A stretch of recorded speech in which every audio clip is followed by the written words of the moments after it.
السلام عليكم ورحمة الله وبركاته. انت دمتي لو نحرس انت حنس إلى عافية وحي أمور والمراد الخير إلها سهل وحروا ورد بدك نسوق أي شيء ورسر له ورسر وهذا نسوق أي شيء إن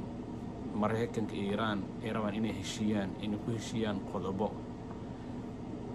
إن كستو أي جيران خلاف أضحية جمهورية ريبوبليك حزب الجمهورية كاسو kala qaybsan yihiin sida loola dhaqmayo loola tacaalayo dagaalka Iran qaarna waxay leeyihiin heshiiska aan qaadan qaarna waxay leeyihiin cadaadis waxa lagu hayaa madaxweynaha Donald Trump cadaadis ugu imaanaya dhanka Congress dhanka xisbigiisa jamhuuriga marka wixii kusoo kordho arkeen xarqada soo sirta oo heshiis la gaar laga yaabo marka way salaam alaykum